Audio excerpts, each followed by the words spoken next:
ഏതൊരു മനുഷ്യന്റെയും ജീവിതത്തിലെ വലിയൊരു സ്വപ്നമാണ് നല്ല ഒരു വീട്. അത് സ്വപ്നം കാണാത്തവരാരുമില്ല. അത് എങ്ങനെയെങ്കിലും ഒന്ന് സബലീകരിക്കുന്നതിന് വേണ്ടി അവനവൻ കഴിയുന്നത് അത്രയും പരിശ്രമിക്കാറുണ്ട്. വീട് വെക്കുന്നതിന് വേണ്ടി വളരെ പ്രയാസപ്പെടുന്നവർ എങ്ങനെയെങ്കിലും പടച്ചവനെ, ചിലരാണെങ്കിൽ വീട് വെക്കുമ്പോൾ ഉണ്ടാക്കിയത് മുഴുവനും വീട് വെക്കാൻ വേണ്ടി മാത്രം മാറ്റിവെക്കുന്നവരുണ്ട്.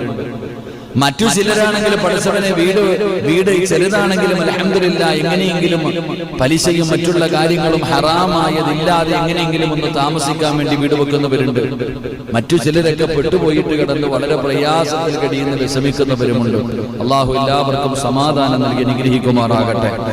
എന്റെ പ്രിയപ്പെട്ട സഹോദരങ്ങളെ, അപ്പൊ എല്ലാവരും അവനവൻ സ്വന്തമായിട്ടൊരു വീട് വേണമെന്ന് ആഗ്രഹിക്കാത്തവരില്ല. എങ്കിൽ ഒരു സത്യവിശ്വാസിയെ സംബന്ധിച്ചിടത്തോളം അവന്റെ ജീവിതത്തിന്റെ ലക്ഷ്യം തന്നെ സ്വർഗത്തിലേക്ക് കടക്കുക എന്നതാണ്.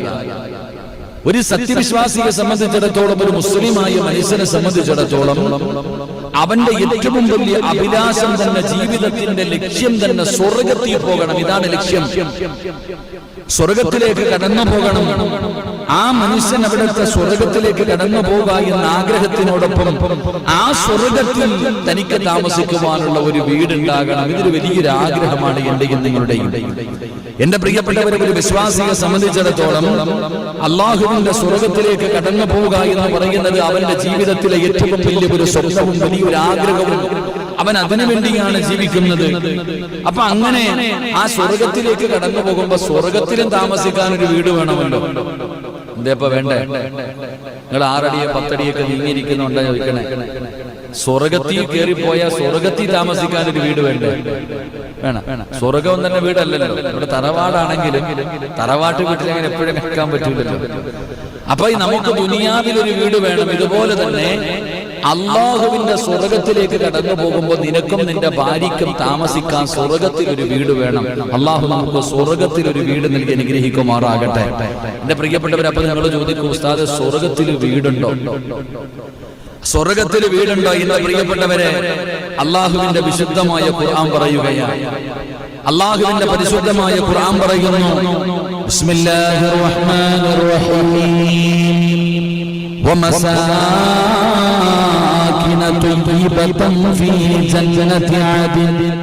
അള്ളാഹുവിന്റെ പരിശുദ്ധമായ ഖുർആൻ പറയുകയാണ്, സ്ഥിരവാസത്തിനുള്ള സ്വർഗീയ ആരാമങ്ങളിൽ അവർ വിശിഷ്ടമായ പാർപ്പിടങ്ങളിൽ താമസിക്കുമെന്ന് അള്ളാഹുവിന്റെ പരിശുദ്ധമായ ഖുർആൻ പറയുകയാണ്. അള്ളാഹുവിന്റെ ഖുർആൻ അവിടെന്ന് പറയുകയാണ്, അവന് സ്ഥിരവാസത്തിന് വേണ്ടി സ്വർഗീയ ആരാമങ്ങളിൽ അള്ളാഹു അവനൊരു പാർപ്പിടം കൊടുക്കുമെന്ന് പരിശുദ്ധമായ ഖുർആൻ പറയുന്നു. എന്റെ പ്രിയപ്പെട്ടവരെ, സ്വർഗത്തിൽ താമസിക്കാൻ ഒരു വീട് വേണമല്ലോ. അള്ളാഹുവിന്റെ പരിശുദ്ധമായ ഖുർആൻ മറ്റൊരു ഭാഗത്ത് പറയുകയാണ്, വഹും ഫീഹി ഗുർഫാത്തി ആമിനൂൻ. അള്ളാഹുവിന്റെ ഖുർആൻ പറയുന്നു, അവർ സ്വർഗത്തിൽ ഉന്നത സൗധങ്ങളിൽ നിർഭയരായി കഴിയുമെന്ന് ഖുർആൻ പറയുകയാണ്. അള്ളാഹുവിന്റെ ഖുർആൻ അവിടെന്ന് പറയുന്നു, വഹും ഫീ ഗുർഫാത്തി ആമിനൂൻ. സ്വർഗവാസികൾ അവർ ഉന്നത സൗധങ്ങളിൽ നിർഭയരായി അവിടെ കഴിയുമെന്ന് പരിശുദ്ധമായ ഖുർആൻ പരിചയപ്പെടുത്തുന്നു. ഖുർആനിന്റെ മറ്റൊരു ഭാഗത്ത് കാണാം, വമസാകിന ത്വയ്യിബത്തുൻ ഫീ ജന്നാതി അദ്ൻ ദാലികൽ ഫൗസുൽ അലീം.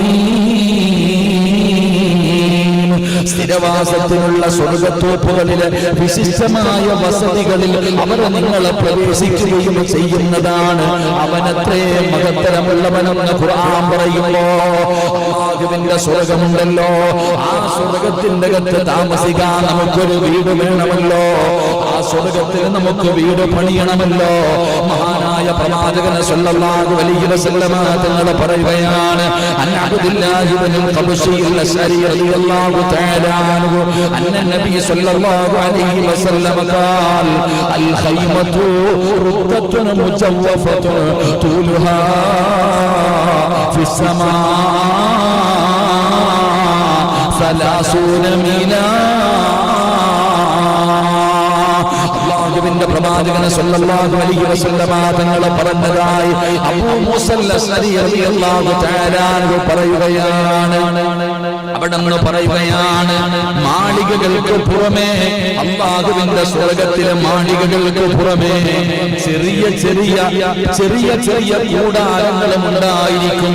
റസൂലുള്ളാഹി സ്വല്ലല്ലാഹു അലൈഹി വസല്ലം തങ്ങൾ പറയുകയാണ്, ഈ സ്വർഗ്ഗത്തിൽ താമസിക്കുന്നവർക്ക് അവർക്ക് വീടുകൾ ഉള്ളതിനോടൊപ്പം മാളിക കൊട്ടാരങ്ങൾ അല്ലാഹു കൊടുക്കുന്നതിനോടൊപ്പം ചെറിയ ചെറിയ ചെറിയ ചെറിയ കൂടാരങ്ങളും ഉണ്ടായിരിക്കും. അങ്ങനെ വീടിന്റെ കമ്മളൊക്കെ പോകുമ്പോ, കടപ്പുറത്തൊക്കെ പോകുമ്പോ, ബീച്ചുകളിലൊക്കെ കാണുന്ന പോലെ ചെറിയ ചെറിയ കൂടാരങ്ങൾ ഉണ്ടായിരിക്കും. അവിടെ ഓരോരുത്തർക്കും ലഭിക്കുന്ന ഓരോ തോപ്പിലും ഓരോ കൂടാരം, ഓരോർക്കുള്ള വസ്തുക്കളിൽ അവിടുത്തെ സ്ഥലങ്ങളിൽ ഓരോ സ്ഥലങ്ങളിലും അവർക്ക് ഓരോ ഓരോ തോട്ടങ്ങളിൽ ഓരോ ഓരോ കൂടാരങ്ങൾ ഉണ്ടാകും. എന്റെ പ്രിയപ്പെട്ട സഹോദരങ്ങളെ, ഓരോ കൂടാരത്തിന്റെയും അവരുടെ അതിന്റെ ഉൾഭാഗം തുരന്നെടുത്ത് അവിടെ റസൂലുള്ളാഹി സ്വല്ലല്ലാഹു അലൈഹി വസല്ലമ തങ്ങൾ പറയുകയാണ്, ആ സ്വർഗ്ഗത്തിലെ ഓരോ കൂടാരങ്ങളിനകത്തും എന്റെ പ്രിയപ്പെട്ട സഹോദരങ്ങളെ മുത്തുകൊണ്ടുണ്ടാക്കി ഈ തുരന്ന മുത്തുണ്ടല്ലോ, മുത്ത് തുരന്നിട്ട് അതുപോലെയാണ് സ്വർഗ്ഗത്തിലെ ഓരോ കൂടാരങ്ങളും. നമ്മുടെ വീടിന്റെ ഭാഗത്തുള്ള ഓരോ തോട്ടങ്ങളിലെ കൂടാരങ്ങൾ നബി സല്ലല്ലാഹു അലൈഹി വസല്ലമ തങ്ങൾ പറയുന്നു, അത് നിർമ്മിക്കപ്പെട്ടിരിക്കുന്നത് മുത്തുകൾ കൊണ്ടാണ്.